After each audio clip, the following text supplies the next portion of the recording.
Oh my god. Hola amigas. Welcome back.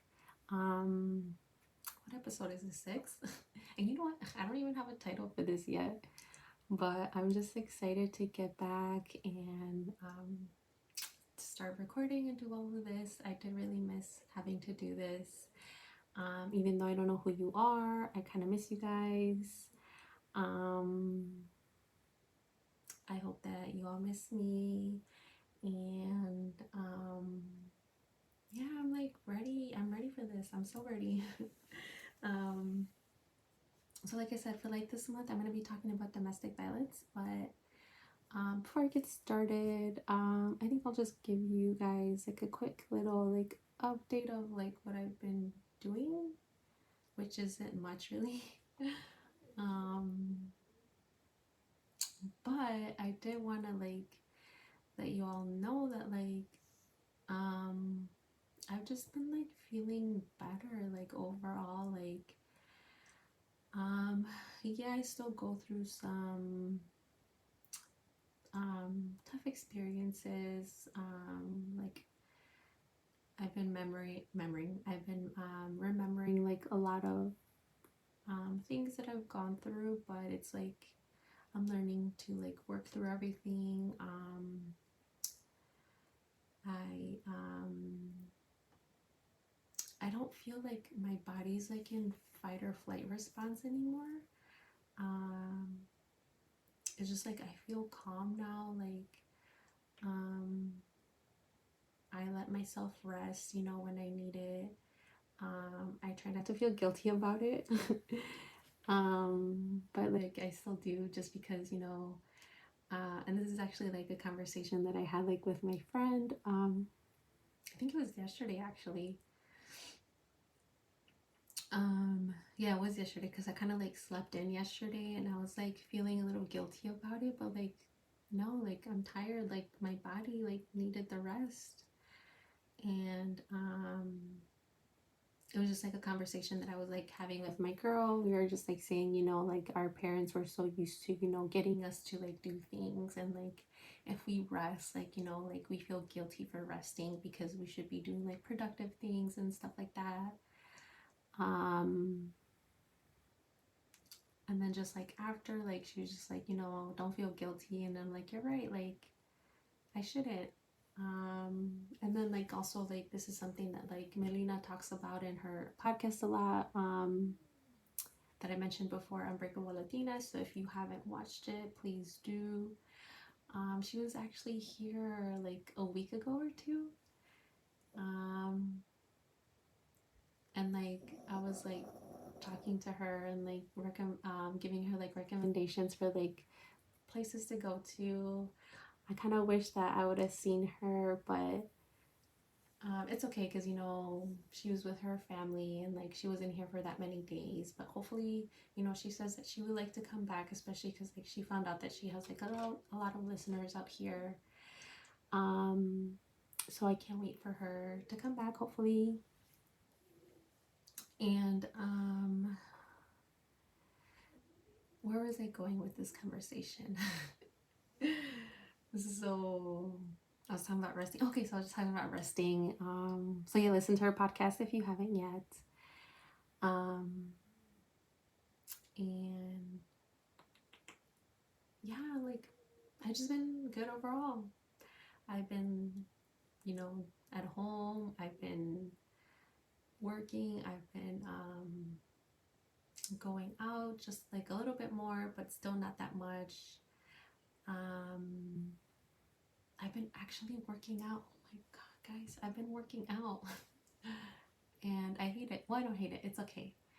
Um, I just work out to get like my heart rate up and like, just to be active so I don't go too crazy. But I've been doing that and I'm like a lazy person.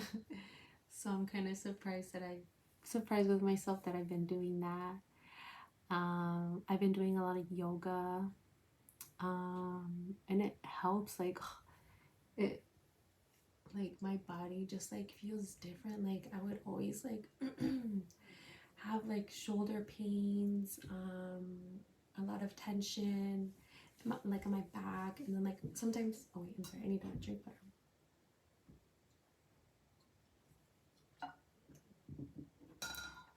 Okay, sorry. And like my mom is like good at like giving massages. Guys, oh, I can't speak again. um, so my mom, she gives like good massages. So like I'd be like, hey mom, like my shoulders hurt. Like, can you like just like 2 minutes, like fix me up a little bit? And then like she'd be like, hi Mija, like stop stressing so much. And I'm just like, mom, I can't. But like it's like I don't feel like that anymore, and just like yoga has like helped me with like stretching my body out more. Um, it helps. It like I feel better, and not even just that, but just like it's like after getting out of yoga class, it's like my mind is clear. Like I just feel so relaxed. So if you haven't tried yoga, and you would like to, I would say please do it. It's a lot of work, and you don't have to be perfect at it, but it just takes practice. I like to do heated yoga, so it gets like hot as fuck in there, like you're sweaty, but like it just feels so good afterwards. Um, so I've been doing a lot of that. Um, what else have I been doing? I think that's it. And like just like going out, like doing more like art activities, like painting more. Um, and like I wouldn't like and like especially like after like my last episode, like I kind of went through an experience that wasn't easy for me. So like kind of like after that, like I've been feeling a little down, but it's like working through that stuff. And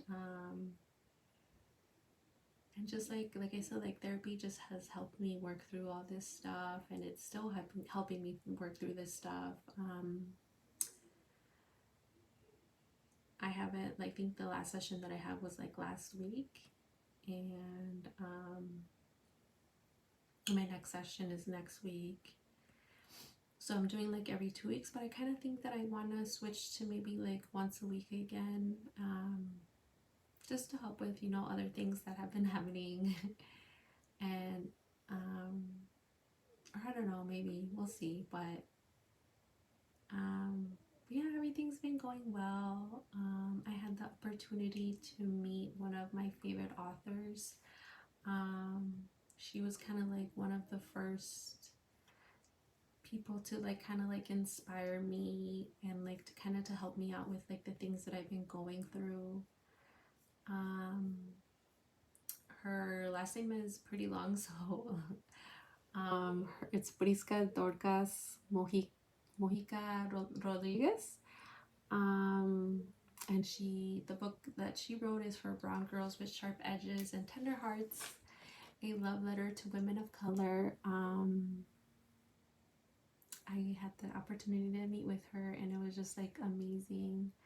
And not only that, but like I had the opportunity to like meet someone else, and we didn't really get to talk much, but it was just like nice, like getting out there. Like I went to this event by myself, and not thinking that I was gonna like meet anyone else, but like I met an incredible woman, and then we were just like got to talking, and then she was just like telling me about what she does, and it's just like and it's like I like the things that I'm doing, because it's like I'm meeting new people, I'm having conversations with other women, and like it's just like it's been amazing. Like I don't know. So for like this event, like I didn't know you had to sign up. So like when we got there, like one of the hosts were like, yeah, like make sure you have like your email ready that you signed up, so we're gonna start seating you guys soon. And I was like, what? Like what? We had to sign up for this? So then like I got on the website real quick. I was on the wait list, so we were just like I was just like waiting, because the woman that I met, she was also on the wait list. And she's like, don't worry, like if we don't get in, like I'll invite you to coffee. And I was just like, you want to go out to coffee with me? And I don't know, it was just like a good experience overall. I got to take a picture with Briska. I also gave her I gave her like one of my works of art, um, and she like loved it. Um, but yeah, just like, and I've just like been meeting new people and like having these amazing conversations with other people, and it's just like I really like the way that my life is going right now. um and it's like it's like crazy because like during this time not too long ago, like I was going through like a bunch of crap and it's like been I'm going on 2 years, and it's just like I like a heavy like weight has been lifted off my shoulder. Like I'm not in that fight or flight response as much as I used to be anymore. My body feels different. I feel different. It's just it's just been an overall like good experience for me, and like I can't like I miss doing this podcast. Like I'm so excited to continue doing it from now on. Um, and yeah, hopefully you if you don't know much about domestic violence, you learn a lot this month. Um, and you know, if you know someone that's going through this or went through this, you know, please give them these tips if I give you any tips, or you know, the websites that I provide for you, you know, please send them this way so that they can get this information. So I guess I'll get started. So I guess I'm not gonna really talk much about. I'm just gonna like tell you know what domestic violence is. I'm gonna give you the types of abuse and then the impacts of domestic violence. Um, so let me just drink some water before I get started.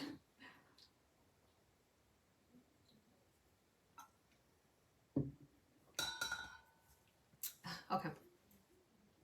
So I'm just gonna give you like the basic like definition of like domestic violence. So domestic violence is a pattern of coercive control that one person exercises over another. Um, Domestic violence can happen to anyone from any background. It doesn't discriminate based on age, race, sexual orientation, income, education, ability, or gender. Anyone can suffer from abuse at any time. While physical abuse might be the first thing that comes to mind when one hears the term domestic violence, an abusive partner may try to exert control in a number of ways. This can include verbal abuse, social isolation, and exerting control over finances. And I think the one thing to remember about domestic violence is it's about power. So the purpose is for the abusers to control the victim in whatever form it takes, through whatever means it takes.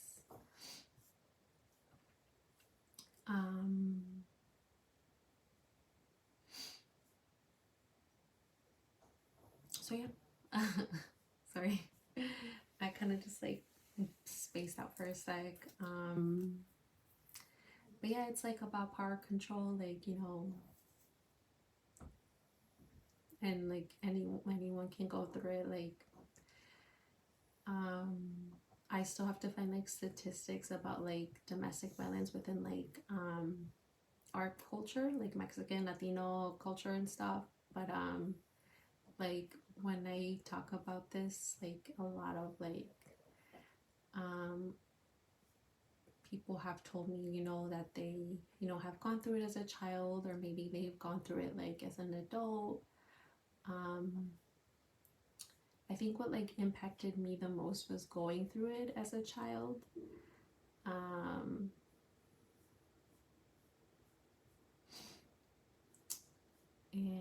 let me see. So yeah, like it sucks. um so like this month, like I'll kind of just like switch back from like you know, like like domestic violence within like the family system, and like like as like from like a child's perspective, and then like as like an adult as well.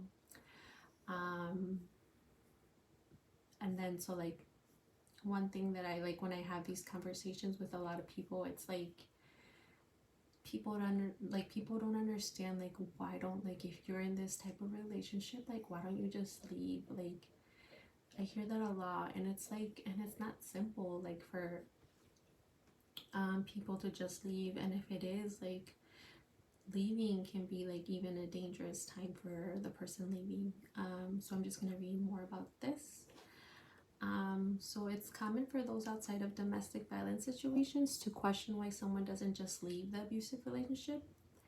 In addition to the many obstacles a survivor faces while trying to leave, the risk of extreme violence or death vastly increases once they leave their abuser. Women who are separated from their partners have the highest rates of intimate partner victimization. It's about 42% as opposed to the 1% for married women, 9% for divorced women, and 5% for who have never been married. This is why it is imperative to help survivors access the right support, resources, and protections during their critical period of time. Achieving safety requires the right tools and options to be available at the point the survivor needs them. So yeah, like once I read like the types of abuse, like maybe like it'll kind of like bring it all together. But yeah, like if you ever like, if you know like of someone who is going through this, like don't ever like be judgmental and be like, you know, just leave, like just do it, like because it's not that simple. Like a lot of women or men, even because men also go through domestic violence, like it's like a cycle. Like they don't know maybe that you know what they're going through isn't normal, because you know maybe they went through it as children and think that this is like normal behavior. There's, you know, the resources for people going through domestic violence aren't always there. Like the people who go through this like need like a tremendous amount of help, like not only like with resources but like also like mental health. Like the toll that domestic violence takes on people, like it's pretty heavy. And even like, you know, domestic violence like that can cause like brain damage to someone. So you know, if you know you hear someone going through this, you know, try not to be so judgmental. Just, you know, if you can, be a support system to them. And yeah, let me go ahead and move on to the impacts of domestic violence. No, I'm sorry, the types of abuse.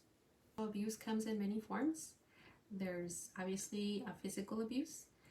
Abusers will exert physical force like pushing, punching, strangling, burning, shooting, dragging, restraining, locking in the house, throwing down stairs, kicking, poking, slapping, cutting, tripping, holding down, hair pulling, squeezing, suffocating, and even kidnapping. Those are all like the extreme like forms of physical abuse. There's also verbal abuse. Abusers partake in name calling, yelling, making demeaning comments, nagging, cussing, threatening, belittling, constant phone calls, actively undermining their partner's authority with children, telling them that they are a bad parent, telling them that they can't control their kids, and setting them up to be humiliated in public or in front of family or friends. This often occurs in early relationships and continues to increase in severity as time goes on. Survivors often report this type of abuse is more difficult to heal from than the physical injuries because verbal abuse is such a betrayal of trust and harmful to the victim's self-esteem. Verbal abuse is accompanying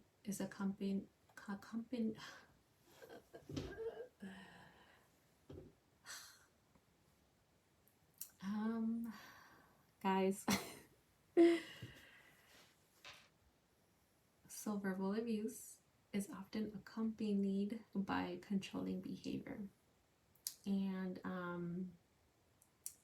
so yeah, like when you tell someone, why can't you just leave, like it says it right here. Survivors often report that this type of abuse is more difficult to heal from than physical injuries because verbal abuse is such a betrayal of trust and harmful to the victim's self-esteem. And you know what? And I didn't even know that. So that's crazy.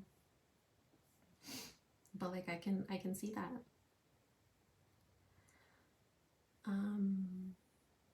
Controlling behavior. So abusers are trying to undermine their partner's independence, make them feel bad about themselves, and get them to take the responsibility for whatever is wrong.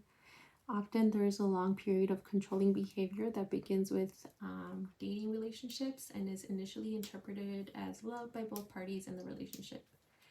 These behaviors include verbal messages of stalk. It's like, you're the only one that understands me. I can't live without you. I could never love anyone else. And we will take care of each other's every need. So saying stuff like that.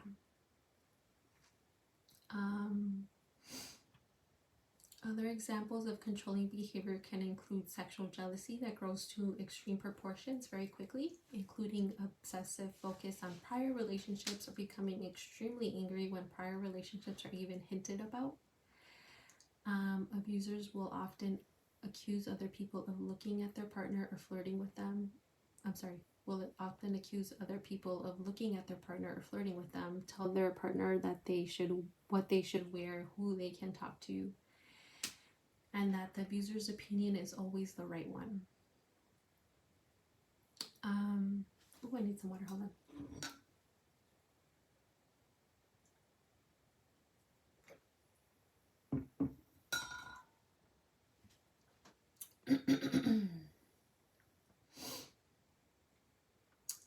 Abusers are frequently critical of family and or friends and will do things that sabotage their partner's ability to get together with friends and family. And will often cause scenes. Abusers also will sabotage their partner's employment, like refusing to get a car repaired that will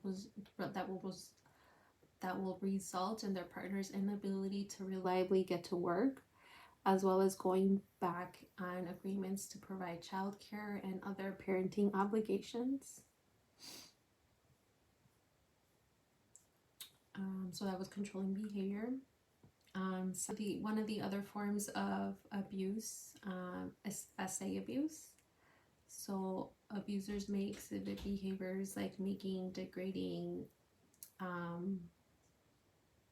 essay comments, forcing it, assaulting, private areas, forcing a partner to have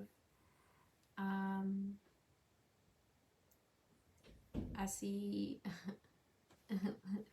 with a third person, criticizing appearances, bragging about infidelity, and forcing cohabitation. And I know, so one of the conversations that I've had about like, when I've had this conversation, like marriage, like in a lot of marriages, like some women feel like they go through, abuse, like this type of abuse.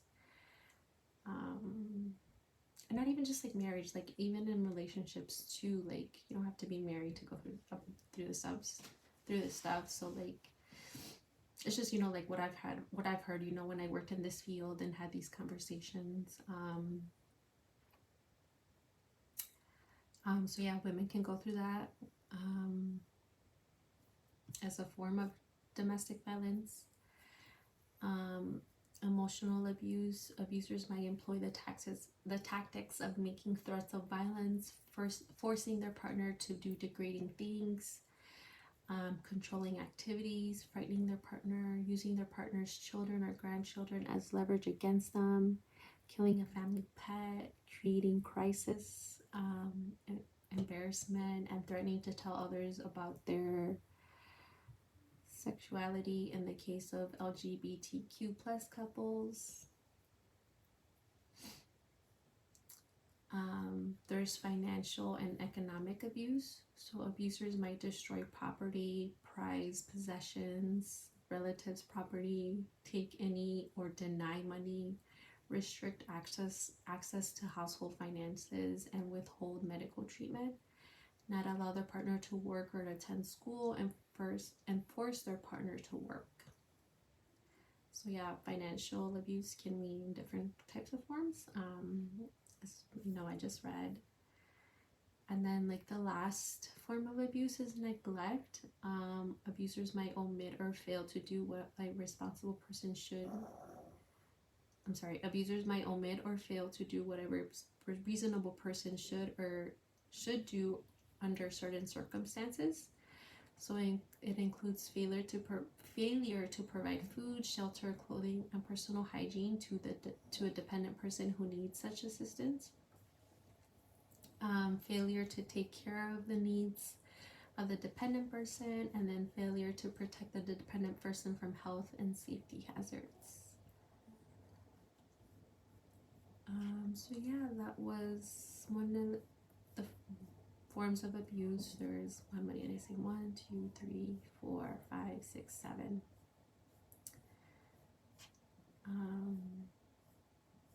So yeah, I think that's why kind of like, because I know domestic abuse used to be referred to as battered women's syndrome or some shit like that. But, battered was mostly like, hitting. But now it's like, through the years, like, it's like, no, it's not just, physical violence. It's like all these other forms of abuse that can leave someone stuck in these situations.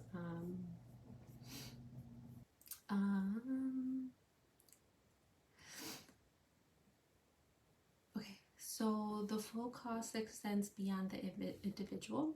So through the costs to society, though the cost to society might pale in comparison to an individual's traumatic experience, it's important to note that the effects of domestic violence extend far beyond the homes in which it occurs. And I think this is like the biggest one that I kind of like wanted to talk about, ramifications to children in the home. So unfortunately, children are also frequent targets of domestic violence abusers. However, even when children are not directly physically or emotionally abused, the stress of the situation in the household causes immense harm. Children who witness domestic violence have increased stress, anxiety, and emotional challenges. This not only affects their mental health, but also their ability to focus and learn in school. A lack of educational success can lead to even more far-reaching challenges in the lives of these children. So like I have like a very like a soft spot for children. Like I love children. Children should not have to go through like a lot of the stuff that they go through. And like someone recently asked me, what did, I forgot how she worded it, but she was like, what did I find shocking to learn, I think, or something, like when I worked in the field of like sexual abuse and domestic violence. And like my response is like, that children like are the ones that are like going through this the most. Like, like when I look at a child, like, my nieces and my nephews, like I feel like they should be living like happy lives. Like their life they should not feel like 1 ounce of stress. And I hate that, children are going through these things, because like it like as like I just read, like, it impacts them greatly, and like even in school. And then like And in schools, like they don't pay attention to kids like this. Like they don't there's not that many resources that I've heard of for kids, you know, who are going through these challenges. And yeah, like these poor babies, like they shouldn't, no one should go through abuse at all, but like children, like they definitely should not be going through this, because like it can, you know, make them grow up and like continue the cycle. um yeah, babies. So yeah, um I'm sorry, it's just like I hate thinking about this, but hopefully as the years come like by, like there's just more awareness of domestic violence, you know, and like more resources for them to get people out of these situations. So other impacts of domestic violence is future chronic health problems. In addition to the cost of physical injuries that occur as a result of abuse, other health problems can arise in survivors from the stress of abuse. Women directly affected by violence are more likely to report the following: use of disability equipment, arthritis, asthma, activity limitations, stroke, high blood cholesterol, heart attack, heart disease, risk factors of HIV and STDs, smoking, and heavy or binge drinking.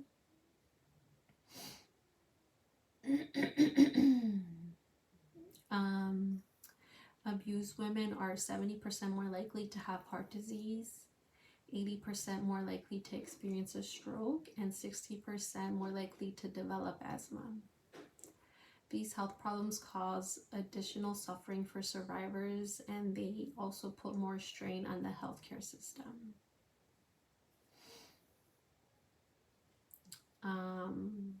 The economic costs. So domestic violence leaves behind terrible emotional pain and trauma, which is difficult to quantify. The cost of the physical toll it takes can be more easily estimated. So according to the CDC in 2003, the direct healthcare cost of domestic violence totaled approximately $4.1 billion. And that was in 2003. I don't know if they have like any recent data on this, but that's already a lot at that time. An additional 1.8 billion was lost in productivity due to injuries and premature death. Domestic violence is the number one cause of injury for women ages 18 to 44. On average, victims of intimate partner violence lose a total of 8 million days, 8 million days of paid work each year as a result of their abuse. And it comes as a result of, you know, recovering for injuries, as well as their inability to get to work due to the partner sabotaging their means of transportation or childcare, among other controlling tactics.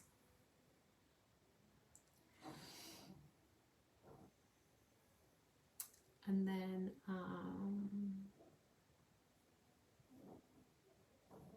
everything else just talks about like the community and stuff, with just like cost of homicide, you know, prevention programs, and how like domestic violence has an impact on like the community with like law enforcement and stuff.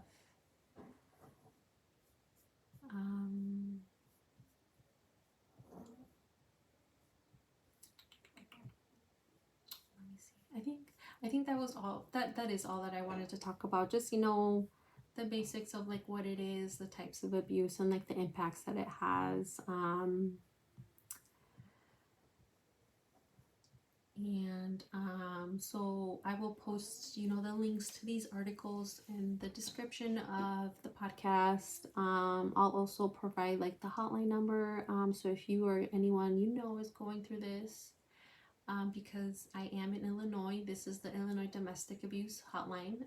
It's 1-877-863-6338.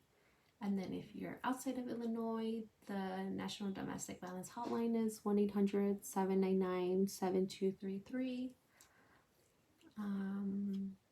So, if you know someone going through this, or if you're going through this yourself, that's the hotline. I will provide the website. So if you just want to learn more about it, if you want to try to get some help, you can find the help within the website.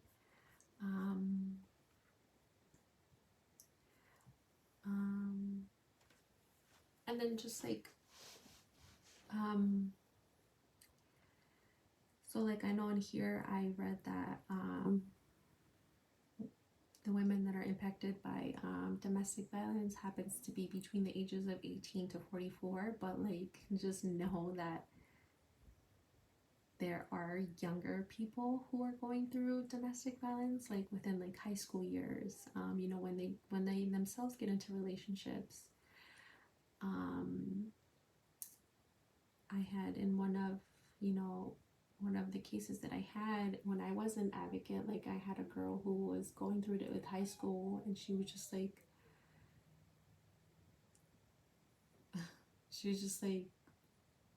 she went through it with a boyfriend at a young age, and like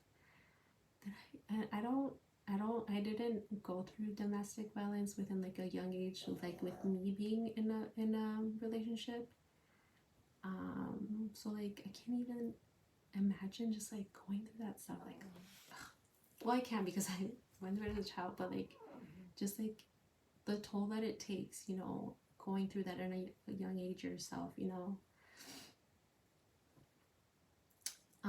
then also like it happens to older people, and actually like I know like domestic violence is like pretty big like within like the older population, especially because if you look back like in history, like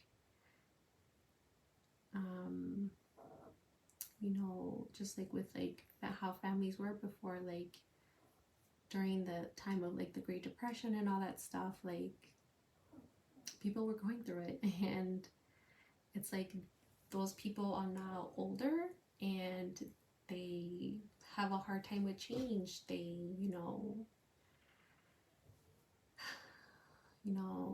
like I don't I think I'm done talking about this actually.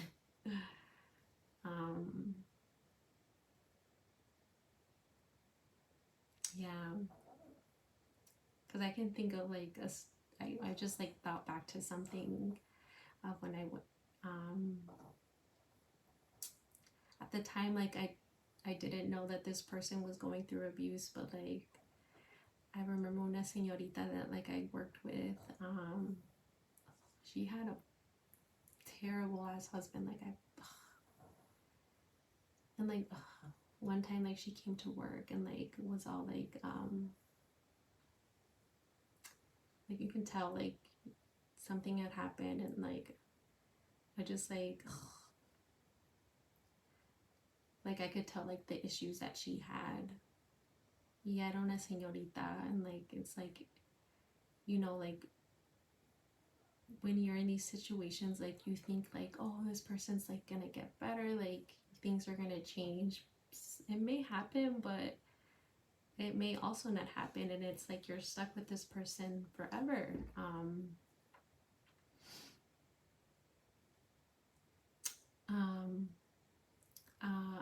I mean, like I know another señora who like had told me, she's like,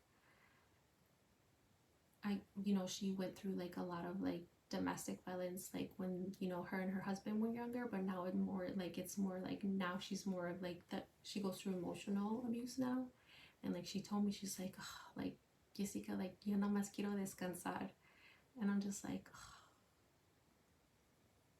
oh. I feel you won't. But it's like, ugh, yeah, okay, I'm done. I'm done talking about this, guys. I'm sorry, I'm done. So for next week's episode, I'm gonna talk about another form of abuse, and then also provide like a resource that like I kind of, it's another podcast. And this one, like, this is like a very like helpful book, at least in my opinion. Like, it's helped a lot with understanding abuse. And like with this podcast, this person's podcast, like, I actually, so it's a, I actually met up with this person because this person is a life coach. So they're trained, they trained as a life coach. So like I had the opportunity to schedule, I think two sessions with this person, and just like having conversations with them about like domestic abuse and stuff. But I want to give this person like their space, so like I'm gonna work really hard on this episode, and like that way like I can give you the like the information that like has helped me. So yeah, I hope that if you are going through this, hearing the things that I've said like isn't hard for you. I mean, it probably is, but like I just like, this is why like I wanted to do this, because like I want to give you the tools to like help you overcome this stuff. Like listen back to like the other episodes when I talk about, you know, like what's helped me with therapy. Like, you know, really focus on like what your body is telling you. You know, get help if you need it. Like I provided, you know, some hotline numbers for you. You know, call these places. Talk to someone that you feel safe with, if you can, and just like basically just come up with like a plan. Like what do you want to do? Because like, I mean, leaving these types of situation is difficult, but it's a lot more difficult when you don't have a plan. So safety planning is a big part of like what, you know, a lot of organizations do when they help, you know, women in these situations, is creating safety plans. And that's basically just having like a plan, you know, like, you know, where are you going to go if, you know, this person is physically abusing you, or whatever type of abuse, you know, like, do you have a job? Do you not have a job? Like, how are you saving? Like, are you able to save money in like some forms? Like, so creating a safety plan, and then yeah, I'll go from there. So yeah, I hope this was helpful to some people. And like, if you have any questions, please feel free to reach out to me. I don't know everything. And like I said, like I kind of avoided talking about DV. So yeah, like it's difficult for me a little too, but like I said, it's like I'm learning to like work through the stuff that I've been through, and it's and I'm here, you know, to help other people, because I didn't really have the help that I needed. So this is my way of helping. So yeah, thank you so much for watching today's episode. Again, like if you have any feedback to give me, please give me all the feedback that you can. Like I said, Spotify has the ability to like, it gives you like the option, like, you know, what do you think of this episode?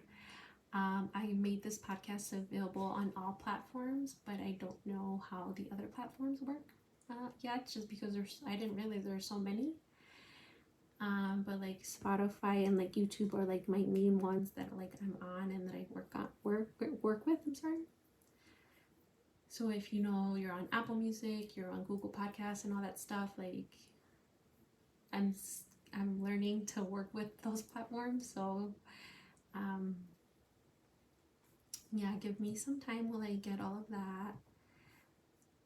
And yeah, I will see everyone in the next episode. And I hope you all have an amazing day, an amazing week. And continue to just listen to what your body's telling you and go, I don't know, we'll go from there. But yeah, thank you so much. Bye everyone.